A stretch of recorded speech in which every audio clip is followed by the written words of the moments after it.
Chào cả nhà, lại là Hà đây. Hôm nay, Hà muốn giới thiệu đến cả nhà mình bộ phim hài nói về một cô gái quá xinh đẹp. Đẹp quá nên nàng chẳng thể tìm được tình yêu đích thực của cuộc đời. Giống như mấy anh tỷ phú giàu quá cũng không yên tâm kiếm vợ, cứ sợ gái đến với mình chỉ vì mớ tiền trong ví.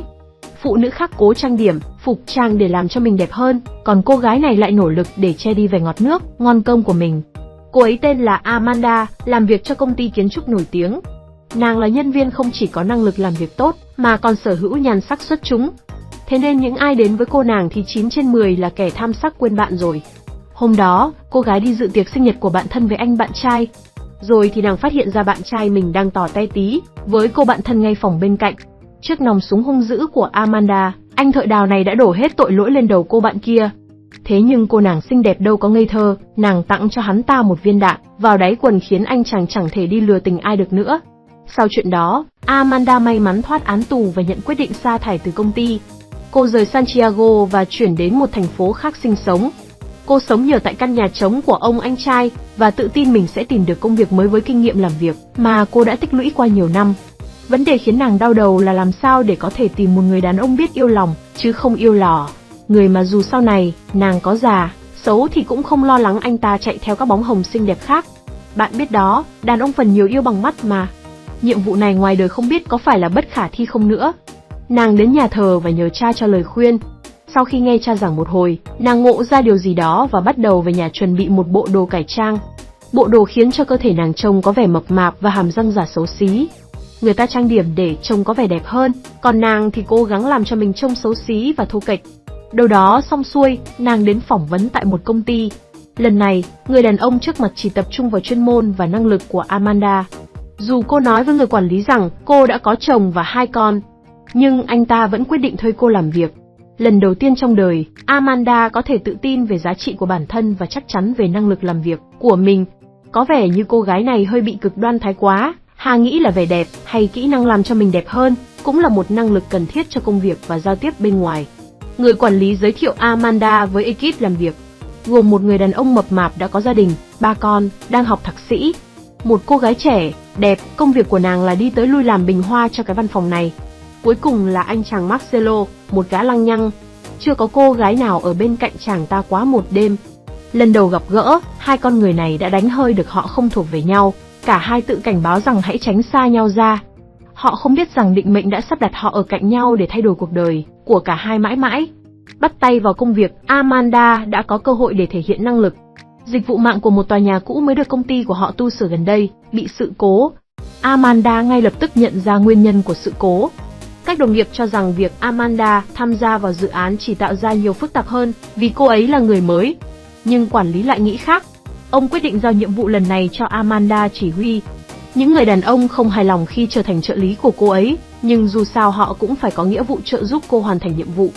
Khi các anh chàng đang tám chuyện thì cô gái đã tìm ra được vấn đề. Cô nhận ra rằng các kênh nước chảy qua ngay dưới tòa nhà đang gây nhiễu sóng. Amanda và Marcelo đi kiểm tra kênh dẫn nước. Trong đường hầm, cả hai tách ra thực hiện các nhiệm vụ riêng. Cô ấy không thể chui qua cánh cổng với bộ đồ béo ú, nàng phải trút bỏ đồ ngụy trang và khi cô quay trở lại thì Marcelo đã ở gần đó.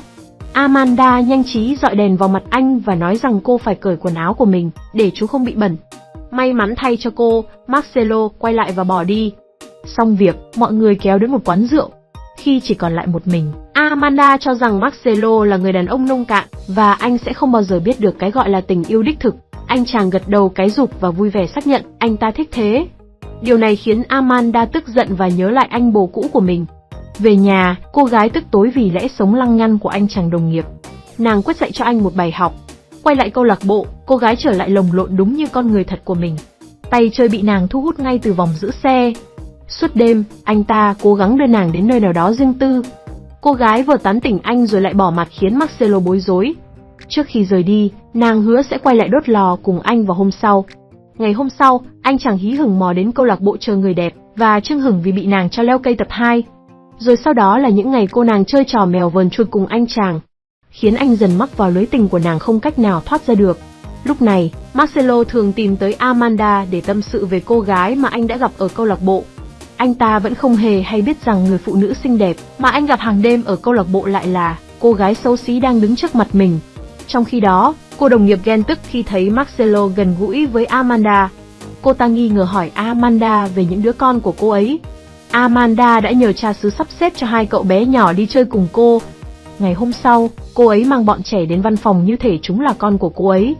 Đáng ngạc nhiên là nàng thấy Marcelo đang chơi với trẻ con, dù trước đó anh luôn nói rằng mình ghét lập gia đình và sinh con. Tối hôm đó, Amanda phiên bản đẹp đến nhà Marcelo, và anh ta đã thay đổi, anh ngồi đó nói chuyện cùng cô để hiểu nàng hơn, thay vì là chỉ chăm chăm vào cái nồi của cô gái. Thế nhưng khi mọi thứ đã chín mùi thì cậu em lại không chịu làm việc. Và lạ lắm mà nhen, càng ngày anh càng có cảm tình với cô đồng nghiệp xấu xí làm cùng văn phòng. Đã có lúc họ bất giác hôn nhau. Dù anh ấy đã xin lỗi ngay sau đó, nhưng họ không thể phủ nhận những tình cảm đang nhen nhóm trong trái tim mình. Thế nhưng anh chàng vẫn tiếp tục gặp Amanda phiên bản đẹp. Anh ta tỏ tình với nàng, điều này khiến Amanda điên tiết vì không rõ là người đàn ông trước mặt là người thế nào. Ban ngày anh hôn cô đồng nghiệp xấu xí một cách cảm xúc. Đêm đến anh tỏ tình với cô gái xinh đẹp anh gặp ở quán bar một cách xúc cảm. Cô bắt anh ta mặc quần áo nữ và cõng anh vào giường. Thay vì hứa hẹn một bữa quẩy bánh nóc thì cô gái mang ra một con dao và vờ như đang cắt vào bụng khiến anh chàng hoảng loạn. Cảnh sát đến và tin tức về người đàn ông lập dị lan truyền khiến Marcelo cực kỳ xấu hổ.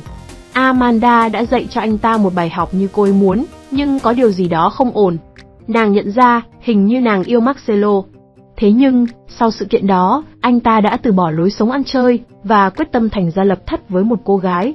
Một buổi tối, anh đến nhà Amanda và thú nhận anh sắp kết hôn cùng cô bạn đồng nghiệp, nhưng trong lòng anh lại cảm nhận rằng anh yêu cô, dù cô không giống với hình mẫu lý tưởng của anh. Nói thẳng ra là cô xấu, béo và quan trọng là cô đã có chồng. Vì thế cả hai không thể đến với nhau được.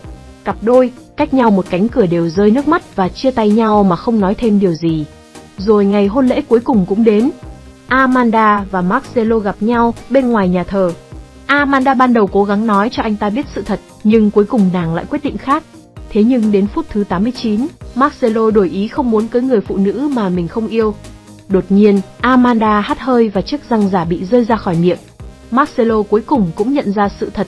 Vài năm sau đó, cặp đôi kết hôn, sinh một bầy con và thực sự hạnh phúc khi ở bên nhau. Nếu các bạn thấy phim hay, hãy like và đăng ký cho kênh của Hà nha. Chỉ mất ít phút của các bạn nhưng điều này là cực kỳ có ý nghĩa với Hà. Cảm ơn cả nhà và mến chào tạm biệt.